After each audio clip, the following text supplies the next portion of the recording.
بسم اللہ الرحمن الرحیم۔ ایک مرتبہ درود پاک پڑھ لیجئے۔ اللہم صلی علی محمد و آل محمد۔ ہدایت اسلامک اسٹوڈیو کے معزز ناظرین السلام علیکم۔ ارشاد مولا علی علیہ السلام ہے، اسے اپنا کوئی راز مت بتاؤ جس کا کوئی راز تمہارے پاس نہ ہو۔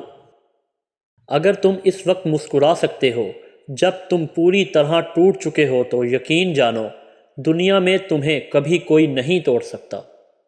جھوٹ بول کر جیتنے سے اچھا ہے سچ بول کر ہار جاؤ۔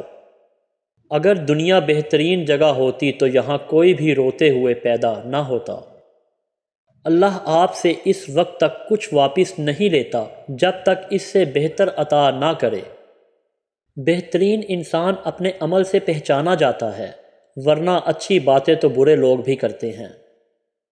درود شریف واحد ایسی عبادت ہے جو زبان سے نکلتے ہی قبول ہو جاتی ہے۔ ارشاد مولا علی علیہ السلام ہے کہ 3 چیزیں کبھی واپس نہیں آتی: 1 گزرا ہوا وقت، 2 بولے گئے الفاظ، 3 ٹوٹا ہوا بھروسہ۔ مولا علی علیہ السلام سے کسی نے پوچھا، کیسے پتہ چلے گا کون کتنا قیمتی ہے؟ فرمایا، جس میں جتنا زیادہ احساس ہوگا وہ اتنا ہی زیادہ قیمتی ہوگا۔ اچھے لوگوں کا تمہاری زندگی میں آنا تمہاری قسمت ہوتی ہے اور انہیں سنبھال کر رکھنا تمہارا ہنر۔ بی بی فاطمہ سلام اللہ علیہا فرماتی ہیں، خدا نے تمہارے روح کی پاکیزگی اور رزق کی زیادتی کے لیے زکوٰۃ قرار دی ہے۔